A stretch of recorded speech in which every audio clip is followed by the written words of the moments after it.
Welcome back. Welcome to Thursday's show, and thank you for being here. It has been a beautiful day in the neighborhood. Let's start there. That's a good place to start. 70.7 on the mercury, so to speak, here in downtown Sagersville earlier today. Then we're going to round that up and say 71 degrees in downtown Sagersville on the 8th day of January. And tomorrow, temperature-wise, is not all that bad. We're still looking for some showers to come. We got a low-pressure system that's going to change things up, as we've been looking forward to. And your forecast has been tweaked a little bit here as far as the windows and timing and things of that nature. So I'll go to that in a few seconds. But 71 degrees, I'm going to call it, here in downtown earlier today. Beautiful, beautiful weather-wise. And I know where I'm headed to get a hot dog as soon as I wrap up with you guys, because it's going to be a beautiful evening for a little while longer to run up and grab a seat out in front of Henry's Hot Dog Company. Tomorrow, we'll be wrapping up this week of programming with one of these items set for discussion being the list of candidates. Tomorrow, 4 o'clock, the deadline to file for offices, all of those partisan races for the May primary election. Remember, nonpartisan candidates have until later on, up until August, I believe it is, to file for the November election. We'll go through your complete list for Johnson and McGoffin counties tomorrow, and that will include, of course, all of the state elections that pertain to us as well. I can tell you that the Johnson County ballot list has gone down by a candidate after PVA Michael Dip Stafford, who was running for re-election, has now since decided to come off of the ballot and has since done so. We will update, of course, the PVA's race in Johnson County tomorrow, taking that into consideration, and as well all the other candidates which have filed as of 4 o'clock by tomorrow. With that said, on tonight's program, a young man from Sagersville who faithfully served his country and was serving his family, passed away earlier today in a car crash near his place of employment in Tennessee. I'll tell you what I can about that in just a few moments. Buffalo for me, bonsai for you. Not a sauce guy. Famous last words. Not a napkin guy either. Try new famous sauce with Lee's Saucy Sampler. Only at Lee's. Famous for a reason. Youth. Experience. Modern solutions to modern problems. Proven solutions to legal problems. An emerging face in the courtroom. A known presence in the courtroom. Together, we are multifaceted. Together, we will do right by you. If you are having any legal issues at all, just relax and call Max. If a car wreck is causing you pain, just pick up the phone and call Donald Wayne.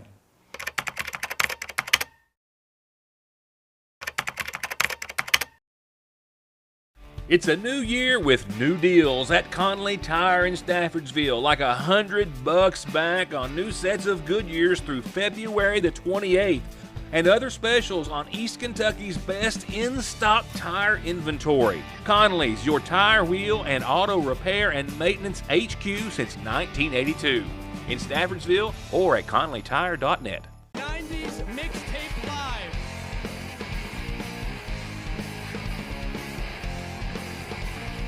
Motown Philly's back again.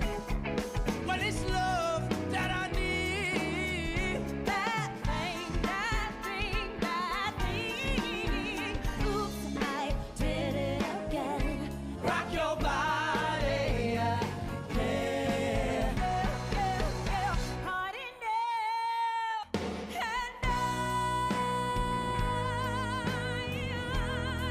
will always love you.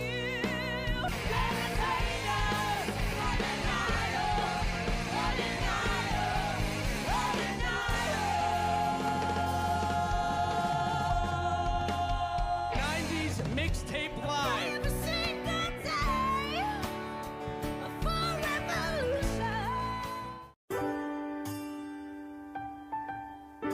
There are buttons to button, snacks to prepare, math problems to help with, and boo-boos to kiss. If you have people who need you, you need life insurance. Talk to a Kentucky Farm Bureau agent about a policy that protects the ones you love. Kentucky Farm Bureau Insurance. Big on commitment. Johnson Central High School stands alone in providing the most college and career programs of study in one building throughout the entire state of Kentucky. This includes pathways in everything from the medical field to engineering, telemedia, welding, agriculture, and even aviation. And that's just to name a few of the 32 different choices. Work has also been started on a brand new state-of-the-art high school. So now is the time for your child to experience the power of opportunities in Johnson County School. Funeral services are pending through the Magoffin County Funeral Home for a young Magoffin County man who at the age of 28 was killed earlier this morning, on his way to work, I understand, in a two-vehicle crash just outside of Spring City, Tennessee. This is the intersection of two major thoroughfares in Rhea County, Tennessee. This is the junction or intersection of Highway 27 and Highway 68. And this is where a two-vehicle crash happened earlier this morning, involving a pickup truck and a passenger vehicle. 28-year-old Robert Tyler Chapman, formerly of Sagersville, who had gone on to serve his country in the Marine Corps, had gone on to become a millwright and found his way working just outside of Spring City, Tennessee, and was on his way to work this morning, as I understand, when his vehicle was one of those two involved in that fatal crash. The Tennessee Highway Patrol responded early after the call came in just before sunrise at around 7:30 or so, and confirmed that one person had died. The accident happened just south of Spring City, Tennessee, where Chapman was pronounced dead at an area medical facility. I'll have what funeral service announcements are available for him in just a few moments when we get to our obituary listings.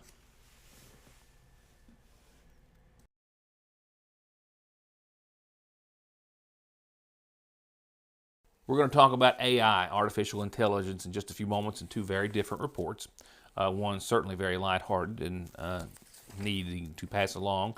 You perhaps may have already been one of the millions who have seen it, the escape artist in question. But I actually started to show that several days ago, and I actually thought it was AI. That's kind of the only thing it has to do with artificial intelligence, is that a lot of folks thought indeed it was. But we'll talk about another serious AI-related report as it deals with Kentucky and a lawsuit in just a few seconds. Right now, let's check on what's happening with tonight's Magoffin Farm Bureau calendar and funeral service announcements, brought to you by Magoffin Farm Bureau and the Magoffin County Funeral Home. Just a reminder, if you want a birthday announcement, anniversary announcement, or you need, of course, something important for your church, group, club, organization, community calendar is always free, and it waits for you to send me that information. And that's how you do so. From there, funeral service announcements tonight include, first, a reminder of services to start in the morning at 11. 58-year-old Ruby Puckett, Ruby Ellen Lemaster Puckett of Sagersville, who passed away Monday, survived by her husband Lonnie, son Robert Dean, daughter Angela Renee, two grandchildren, her brother, and two nieces. Funeral services again start in the morning at 11 from the Holiness House of Prayer. Services are set for Saturday at 1 for 81-year-old Sudell Arnett Russell of Sagersville, who passed away Monday at Cabell Huntington, survived by her brother James C., and wife Phyllis, her half-sister Henrietta Arnett, husband Todd, and her husband Todd, two special nephews as well, and a host of family. Funeral services will start this Saturday at 1 from the Magoffin County Funeral Home Chapel. Services have been set for this Sunday, beginning at 1 o'clock, for Angie Shepard, 44 of Sagersville. She passed away yesterday at UK. The daughter of Robert Shepard and Teresa Rickenbach, she survived by her parents and her sons, Ethan Randall Minix and Adrian Peyton Carty, Houston Ryan Likens, and Jaden Dante Tussey. Her daughters, Aaliyah Nicole Likens, Liliana Jolie Tussey, McKenna Brielle Tussey, two half-brothers, Robert Jordan Shepard and Vincent Rife, and a grandson, Micah John Minix. Services will start Sunday at 1 from the Magoffin County Funeral Home. Visitation will be Saturday evening, and in lieu of flowers, the family has requested contributions be made to the Memorial Fund set up at the Magoffin County Funeral Home. Services will be next Tuesday at 1 for 83-year-old Janet Sue Howard Fletcher, who passed away Tuesday at Mountain Manor, survived by her son Emerson Davis and daughter Mary Sue Davis. Services again Tuesday at 1 from the Magoffin County Funeral Home. Visitation will be Tuesday before services. And arrangements are incomplete at this hour, but to be announced soon by the McGoffin County Funeral Home for 28-year-old Robert Tyler Chapman of Sagersville. He passed away this morning in Spring City, Tennessee.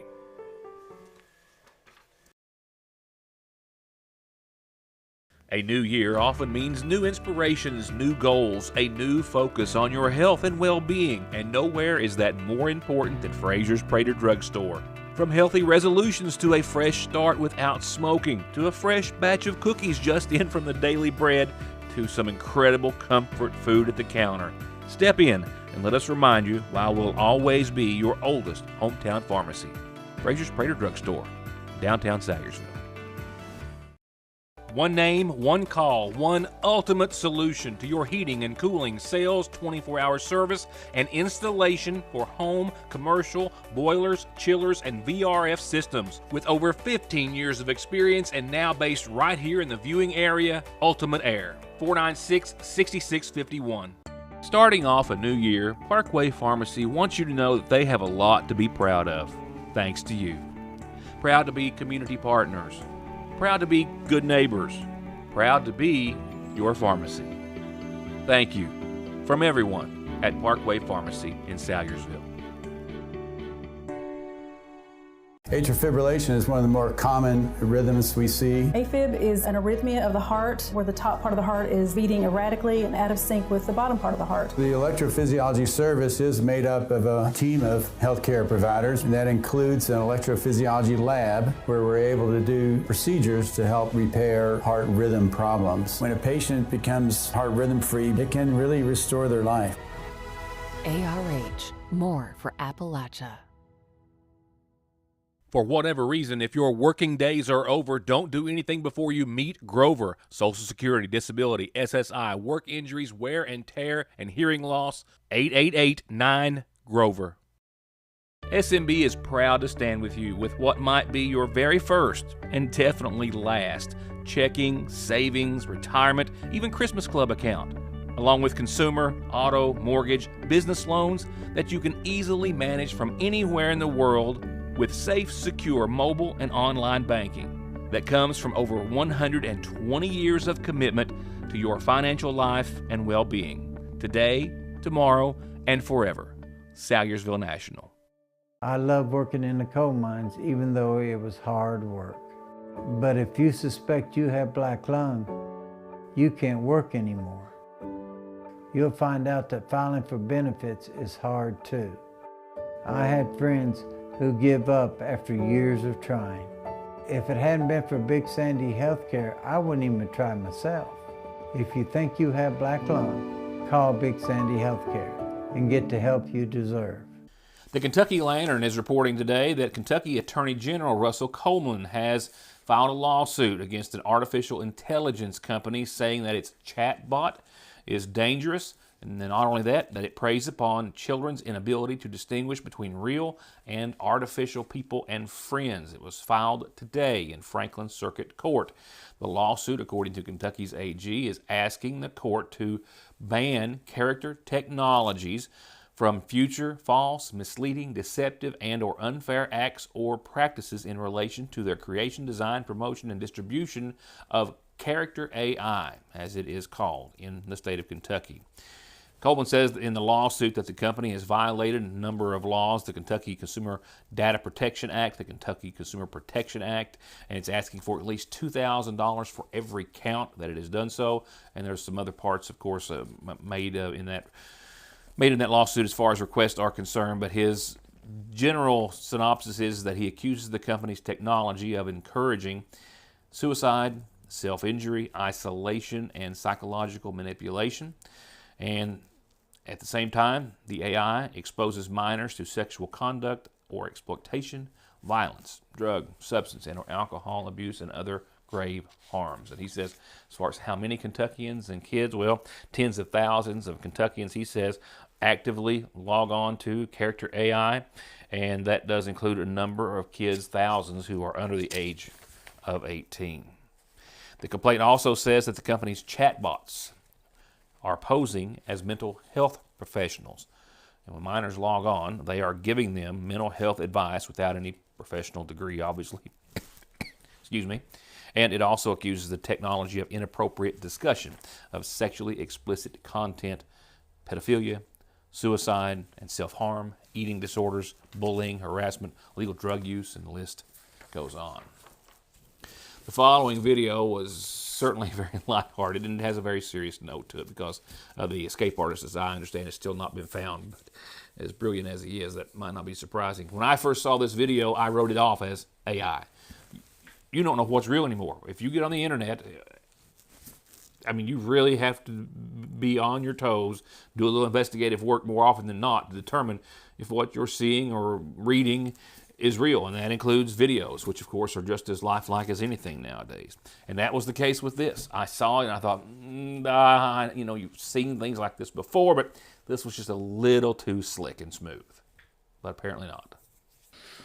When the Huntington, Cabell County, Wayne County Animal Shelter first posted the escape, it didn't look real. I mean, watch this. It just doesn't look real, but it was. And in doing so, they were pleading for help and trying to find an amazing escape artist and a very talented four-legged friend. Well, now they're still pleading for help. No sign of Dawson is his name, and a very talented Dawson who has been seen over 4 million. Well, this was 2 or 3 days ago. It was 4 million views and counting, and about 85,000 shares on social media and thousands of comments. Many saying, yeah, that's AI and that's not real, and they have promised it indeed is real. And so is the work and effort they put into their animal shelter. They just had what they called an amazing adoption event just a week ago or so. The adoption fees were waived, and they found homes for 184 animals. And then right after, the number of dogs they took back in was almost as many as they had just adopted. They're still looking for Dawson, though, who appears to be a very special animal. Or if this encourages you to donate to that shelter or your local animal shelter, well, they would encourage you to do that as well. Now, let's see what's happening in the weather after 71 degrees today. How about us? We're still above 60 if you're catching the end of the early show. Henry's outside might be a good place to be for the next little bit. We are going to see 50. That's our low tonight, 50 degrees, mostly cloudy skies. Winds are not doing much right now, pretty still, 1 or 2 miles per hour. But they're going to pick up. We've got a low-pressure system coming through, and that's what gives us the moisture and rain and maybe thunderstorms for the next day, and 2 for showers. So tomorrow, for your Friday, it's going to be warm, but starting early in the morning, perhaps we'll see some shower chances. Actually, we have a 100% chance of showers and some thunderstorms possible tomorrow. 65 winds anywhere from 5 to 30 tomorrow. 52 for another mild evening tomorrow night, but we're talking about the high potential for a half inch of rain tomorrow, half inch of rain tomorrow night, and maybe another half inch of rain on your Saturday. Temperatures still holding on to the upper 50s on your Saturday. At around 58 or so. Southwesterly winds 5 to 15 still, and a 90% chance of some still lingering showers. They will linger into your Sunday, but just a little bit. Just a little bit. A slight chance of some rain or snow showers before 1, as we'll be coming up, starting off the Sunday day, below freezing just a degree or so possibly. So maybe a few flakes, but 35 partly sunny and calm the rest of the day. Nighttime lows 21. Sunday night. And Monday, we're perking up a bit, 41 sunny. Lows that night will be around 24, 25. We're up to 50 by Tuesday, mostly sunny. And another system rolls into town. And with that, what do we get? Well, we get some temperatures and conditions a little more indicative of January, right? Tuesday, 50, 36. Again, mostly sunny, a 20% chance of rain. And that will be Tuesday night. So Tuesday looks nice, 50 and sunny. But it's Wednesday and Thursday where we have more clouds than not. We have a 60% chance of some rain, at times a few little snowflakes maybe Wednesday, 45, 26, your high, your low. This time next week or Thursday of next week, 34 and 24, mostly cloudy, mostly where we should be as far as conditions are concerned, and a 20% chance of some lingering precipitation that may fall as rain or snow, just depending on what time of day it does. That'll wrap it up for tonight. We'll wrap up this week of programming when I see you next time. Enjoy the rest of this beautiful January evening.